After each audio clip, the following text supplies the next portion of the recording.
नमस्कार, आप देख रहे हैं आज तक और मैं हूं आपके साथ निशांत चतुर्वेदी। हल्ला बोल में एक बहुत बड़ा सवाल आज हमारे सामने। योगी का दंगा शास्त्र, योगी आदित्यनाथ का दंगा शास्त्र। एक बहुत बड़ी सोच होनी चाहिए एक बड़े नेता की, लेकिन अगर नेता कुछ इस दिशा में बात करे जिससे लगे कि सोच छोटी हो गई है, तो क्या उसे बड़ा नेता कहना चाहिए? क्या पार्टी को इसका खंडन करना चाहिए या नहीं करना चाहिए? कई सवाल हैं। क्या उत्तर प्रदेश में हो रहे विधानसभा उपचुनाव के लिए वोटों के ध्रुवीकरण के लिए जानबूझकर आक्रामक बयानबाजी कर रहे हैं योगी आदित्यनाथ? यह एक बहुत बड़ा विषय है। आज के हल्ला बोल में हमारी चर्चा का मुद्दा यही है। लेकिन चर्चा शुरू करने से पहले आपको बता दें कि उसकी जरूरत क्यों पड़ी। हम सब की पहचान किसी गजनवी से, किसी गौरी से, किसी आजम से, किसी औरंगजेब से, किसी बाबर से। गोरखपुर से बीजेपी सांसद योगी आदित्यनाथ का बयान एक बार फिर विवादों में है। योगी आदित्यनाथ को यूपी में होने वाले उपचुनाव की प्रचार कमेटी में शामिल किया गया। उनकी छवि शुरू से फायर ब्रांड नेता की रही है। सवाल ये उठता है कि क्या सारा खेल वोटों के ध्रुवीकरण के लिए सोची समझी योजना के तहत हो रहा है? क्या यूपी में उपचुनाव की वजह से बीजेपी सांसद दे रहे हैं तो प्रधानमंत्री नरेंद्र मोदी का सबका साथ सबका विकास के नारे का होगा क्या? आज तक ब्यूरो।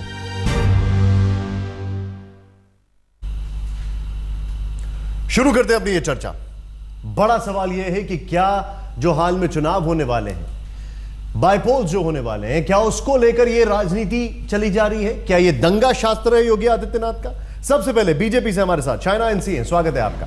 हमारे साथ प्रकाश शर्मा है, पूर्व संयोजक बजरंग दल के, आपका भी स्वागत है। एक बहुत बड़ा पैनल इस वक्त हमारे साथ है। गौरव भाटिया जी हमारे साथ हैं जो कि सपा के हैं, आपका भी स्वागत है। अखिलेश जी आपका स्वागत है, कांग्रेस के बड़े नेता अखिलेश प्रताप सिंह हमारे साथ हैं। सुधेंद्र भदौरिया जी बीएसपी से हमारे साथ हैं, आपका भी स्वागत है। और हमारे साथ हैं इमाम उमेर अहमद इलियासी साहब, आपका भी स्वागत है, ऑल इंडिया इमाम ऑर्गेनाइजेशन चीफ इमाम। सबसे पहले शाइना एनसी हमारे साथ हैं। मेरा सवाल यह है, आप इस वक्त योगी आदित्यनाथ के इस बयान पर क्या कहेंगी? क्या यह बयान सही है, गलत है? आपकी पार्टी इस बयान के साथ है, नहीं है? क्या कहना है? देखिए, सबसे पहले सत्य ये है कि जब कई कम्युनल वायलेंस होता है या कम्युनल राइट होता है तो वो दो कौम के बीच में होता है।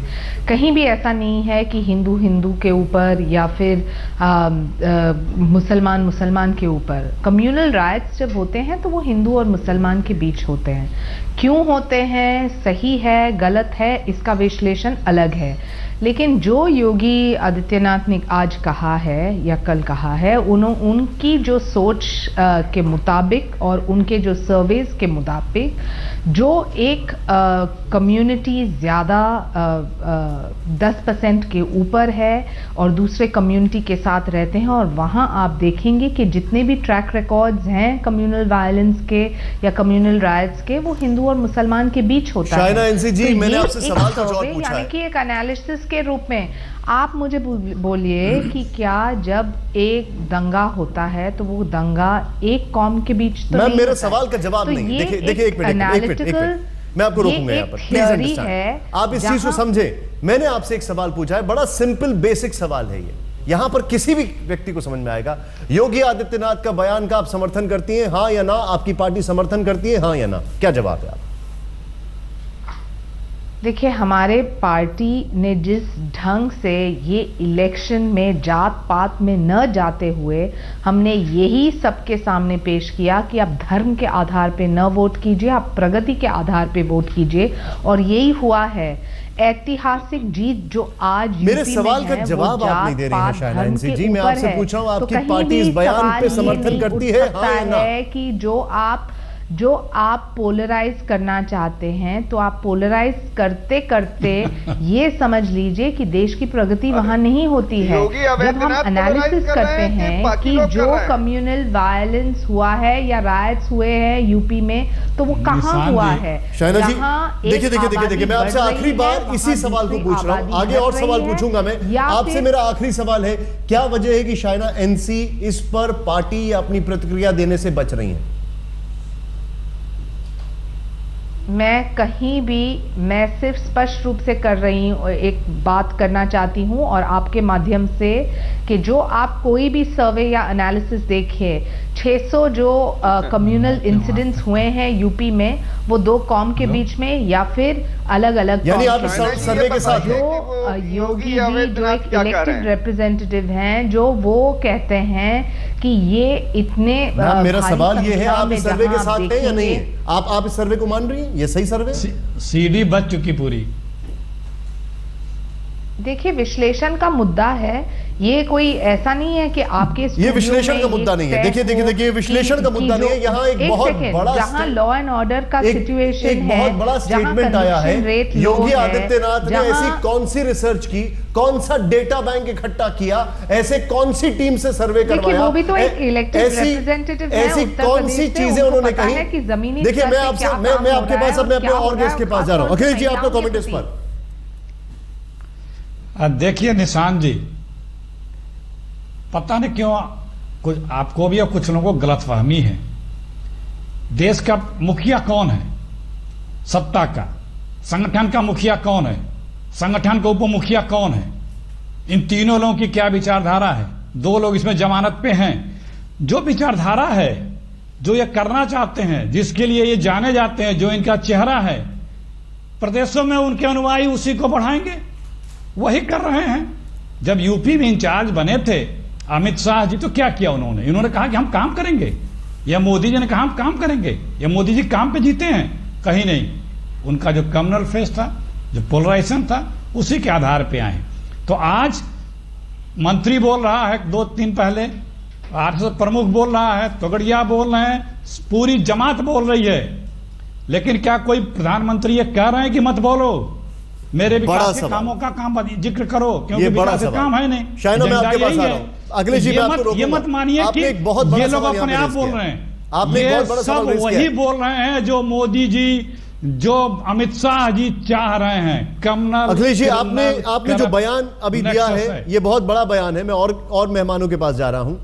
अगर इस देश के प्रधानमंत्री के साथ यही योगी आदित्यनाथ संसद में बैठते हैं, उस प्रधानमंत्री जिसने सबका साथ सबका विकास की बात की है, और बाहर निकलकर ये उनका दूसरा बयान है आपत्तिजनक, तो फिर पार्टी इसका खंडन क्यों नहीं कर रही है और बच क्यों रही है? ये मेरा अपने आप में एक बहुत बड़ा सवाल है, और इसके पीछे क्या सोच है। लेकिन सुधींद्र भदौरिया जी, आप तो उसी प्रदेश में आपकी सरकार रही है और आपने उस प्रदेश को अच्छी तरीके से देखा है। अभी के जो बयान आ रहे हैं, इसके पीछे की सोच आपको क्या दिखती है?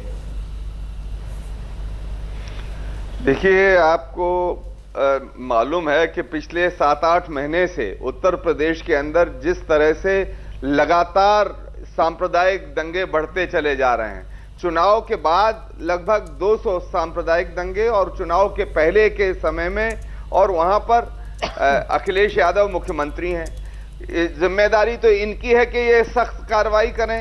इन लोगों के खिलाफ पर किन कारणों से नहीं कर रहे हैं, आप उसके भी बारे में जानते हैं। किस तरह से एक फिक्स्ड मैच खेला गया, जिसके नतीजे के तौर पर मुजफ्फरनगर कांड हुआ। पर अभी महंत वैद्यनाथ योगी जी ने जो बातें कही हैं, निश्चित तौर पर उत्तर प्रदेश के अंदर सांप्रदायिक टकराव में आग के अंदर घी डालने का काम कर रहे हैं। और इस तरह की बात करना और इस तरह की भाषा का प्रयोग करना निश्चित तौर पर उत्तर प्रदेश में ही नहीं, बल्कि इसके देश के अंदर भी बहुत खराब परिणाम आ सकते हैं। मैं समझता हूं कि अगर प्रधानमंत्री जी ने जो लाल किले से कहा था, अगर ईमानदारी से उस पर चलना चाहते हैं, तो इनके खिलाफ सख्त से सख्त कार्रवाई होनी चाहिए। इन्होंने संसद के अंदर भी इसी तरह के भाषा का प्रयोग किया था। गौरव, एक अन्य सदस्य उन्होंने भी एक इसी तरह की भाषा का प्रयोग किया था। इसकी निंदा होनी चाहिए। और हमारी जो राष्ट्रीय अध्यक्षा बहन मायावती जी जो फिर से सर पॉइंट टेकन, आप इसमें थोड़ा सा पॉलिटिकल स्टेटमेंट ज्यादा लेके आ रहे हैं कि आप मैच फिक्सिंग की बात कर रहे हैं, सपा की और बीजेपी की। गौरव हमारे साथ मौजूद है। गौरव, सवाल ये खड़ा हो रहा है, आज राज्य सरकार फेल हो रही है, और जब राज्य सरकार फेल हो रही है तो राज्य सरकार के ऊपर आरोप मढ़े जाते हैं और ऊपर से ऐसे बयान आने शुरू हो जाते हैं। आपका रिएक्शन योगी आदित्यनाथ के बयान पर और सरकार के ऐसे दंगों पर जो नियंत्रण है, उस पर जो नियंत्रण नहीं रहा है, उसके फेलियर पर? सबसे पहले मैं बात करूंगा योगी आदित्यनाथ जी के बयान की। तो मैं समझता हूं कि ये पहला अवसर नहीं है कि योगी आदित्यनाथ जी ने ऐसा बयान दिया है, बल्कि वो एक आपराधिक छवि के व्यक्ति है। उनका 2014 का हलफनामा खुद दर्शाता है कि उन पे 2 संगीन अपराध के मुकदमे चल रहे हैं, जिसमें उन्होंने सांप्रदायिक भाषा का इस्तेमाल किया। इसके बाद आज बड़ा प्रश्न जो है वो श्री नरेंद्र मोदी जी के ऊपर है कि जो विकास की बात करके सरकार आई थी, उसने आज योगी आदित्यनाथ को उत्तर प्रदेश की कमान दे दी, और योगी आदित्यनाथ सांप्रदायिक बयान रोज देते हैं, जिससे कि वहां पे सांप्रदायिक तनाव रहे उत्तर प्रदेश में और दंगे भड़के। मैं समझता हूं एक सांसद जो कि शपथ लेता है संविधान की, वो इस तरह के बयान दे जो असंवैधानिक है, बहुत ही दुखद है। और उससे भी ज्यादा दुखद है कि नरेंद्र मोदी जी ने चुप्पी साध रखी है। मैं इतना ही कहूंगा कि आपने कहा कि दंगे क्यों नहीं रोके जाते, तो मैं आपको बताऊं कि ये प्रशासन की तुरंत कार्रवाई और कड़ी कार्रवाई का ही नतीजा है कि जहां मुरादाबाद में चाहते थे भाजपा वाले कि मुजफ्फरनगर जैसे दंगे हों, वो नहीं हुए। और जगह जगह छोटे छोटे जब भी कोई ऐसा प्रकरण होता है तो उसको भड़काऊ बनाना, उसको सांप्रदायिक रंग देना, ये भाजपा का काम है। लेकिन प्रशासन तुरंत कार्रवाई करता है, इसीलिए वो दंगों में तब्दील नहीं होते। जी, समाजवादी पार्टी ने, देखिए, आप सभी लोग जो बोल रहे हैं वो सारे स्टैंड्स हमारे दर्शकों को एक्सपेक्टेड है। आप सभी के स्टैंड्स एक्सपेक्टेड है। मेरा जो बड़ा सवाल है, हम उस बड़े सवाल को डाइल्यूट नहीं कर सकते कि आखिर ये सब क्यों हो रहा है। हमारे साथ मौजूद हैं सीधे यहाँ पर, मैं आ रहा हूं, आप सभी के पास आ रहा हूं। शाइना, मैं आपके पास आ रहा हूं, मैं आपके पास आ रहा हूं शाइना। मैं उससे पहले हमारे साथ इमाम साहब मौजूद हैं, हमारे साथ प्रकाश शर्मा जी मौजूद हैं। आप दोनों के पास में आ रहा हूं। मेरा सवाल, ब्रेक के बाद हम वापस आए हैं। हमारे साथ यहां पर इमाम उमर अहमद इलियासी साहब हैं, जो कि जो चीफ इमाम हैं ऑल इंडिया इमाम ऑर्गेनाइजेशन के। प्रकाश शर्मा जी हमारे साथ हैं, पूर्व संयोजक रह चुके हैं बजरंग दल के। आप दोनों से अब मैं सवाल कर रहा हूं। मैं सबसे पहला सवाल मेरा इमाम साहब से, ऐसे बयानात जब आते हैं तो जिस समुदाय विशेष के ऊपर टिप्पणी की जा रही है, उसके मन में क्या कोलाहल होता, क्या उसके जहन में चलता है? देखिए, मैं सबसे पहले तो ये बात कहना चाहता हूं कि एक मजहबी आदमी को मजहबी चोला पहनकर उसको जो बयान देना चाहिए वो बहुत सोच समझकर बयान देना चाहिए, उसकी अपनी एक मर्यादा होती है। दूसरी बात यह है कि आज मुल्क किस दौर से गुजर रहा है, इसको समझने की ज़रूरत है। भारत की एकता, अखंडता को जिस तरह से नुकसान पहुंचता है इन बातों से, इसका हमें ख्याल करना चाहिए। चूँकि सर्वधर्म समभाव की, सद्भाव की हम बात करते हैं, गंगा जमनी तहजीब हमारे इस मुल्क की रही है, तो मैं समझता हूं कि सियासी मफादात के लिए इस तरह के बयान का आना ये देश हित में नहीं होता। तो हमें चाहिए कि हम ऐसे बयानों से परहेज़ करें, इन चीज़ों का ख्याल रखें कि हम सब भारतीय हैं। यहाँ एक मुसलमान, हिंदू या ईसाई, क्रिश्चियंस की बात को लेकर जो बात लाई जाती है, एक डिफरेंसेस पैदा किए जाते हैं, ये बहुत अफसोस की बात है। यहाँ मुल्क की बात होनी चाहिए, मुल्क की तरक्की की बात होनी चाहिए, यहाँ सबको जोड़ने की बात करनी चाहिए, और ख़ास तौर पे मजहबी लोगों को तो जोड़ पैदा करना चाहिए, समाज के अंदर सुधार पैदा करना चाहिए। मैं थोड़ा आगे लेके जाता हूँ। प्रकाश शर्मा जी हमारे साथ है। प्रकाश जी, मैं आपसे सीधे एक सवाल पूछ रहा हूँ। सांसद बने हैं, आपकी पार्टी की सरकार है, आपके मुखिया यानी जो इस देश के प्रधानमंत्री हैं, वो कहते हैं सबका साथ सबका विकास। ये आपकी जिम्मेदारी बनती है कि आप जो भी बयान दें उसमें वजन हो, उसमें गंभीरता हो, उसमें सारे समाज की बात हो। क्या इन सारी चीजों को ताक पे रख दिया जा रहा है? आपका क्या कहना है प्रकाश जी? इन सब बातों को पूरा करने के लिए चाहे असत्य ही बोलना पड़े, लेकिन असत्य बोला जाए। योगी जी ने जो बात कही है उसका किसी मापदंड पर आप उसको तोलेंगे कि नहीं तोलेंगे? या आपने एक लाइन शुरू से पकड़ ली कि ऐसा ना कहा जाए, ऐसा ना कहा जाए। 1920 में इस देश में खिलाफत आंदोलन को लेकर पहला दंगा हुआ था, तब से लेकर आज तक सारे दंगों के रिकॉर्ड हैं। पाकिस्तान क्यों बना? आज बांग्लादेश में अल्पसंख्यकों का क्या हाल है, आज पाकिस्तान में अल्पसंख्यकों का क्या हाल है, आज पूरी दुनिया में अल्पसंख्यकों का क्या हाल है जो इस्लामिक देशों में रहते हैं। क्या इस सत्यता को आप झुटला देंगे? मैं कहता हूं, हाथ कंगन को आरती क्या, पढ़े लिखे को फारसी क्या। बड़ी देहात की एक कहावत है, सारे रिकॉर्ड सरकार के पास मौजूद हैं, उनको जनता के सामने रख दीजिए, पता चल जाएगा योगी जी ने सही कहा कि गलत कहा। इसमें कहां नरेंद्र मोदी जी बीच में आते हैं, इसमें कहां कोई और बीच में आता है। मैं तो देख रहा हूं मुद्दे पर कोई चर्चा ही नहीं कर रहा। बात चल रही है कि योगी जी ने जो कहा वह सत्य है कि गलत है, और अखिलेश जी गाली बक रहे हैं नरेंद्र मोदी जी को, अमित शाह जी को। अभी शाइना जी सोनिया जी का इतिहास बताने लगेंगी तो ये नाचने लगेंगे। ये कौन सी चर्चा हो रही है? मैं कह रहा हूं योगी जी ने जो बात कही, किस परिप्रेक्ष्य में कही, क्या प्रश्न पूछा गया था, ये मुझे नहीं मालूम, लेकिन उन्होंने जो बात कही आखिर उसको किसी तराजू पर तो तोलना चाहिए। सारे दंगों का रिकॉर्ड भारत की निशान सरकार- जी, प्रकाश जी मैं आपके पास मैं वापस आ रहा हूं। देखिए मैं आप सभी लोग को मेरे पास ब्रेक है, ब्रेक लेने का वक्त है। नहीं, आपकी बात पूरी सुनूंगा मैंने 20 मिनट इंतजार किया है।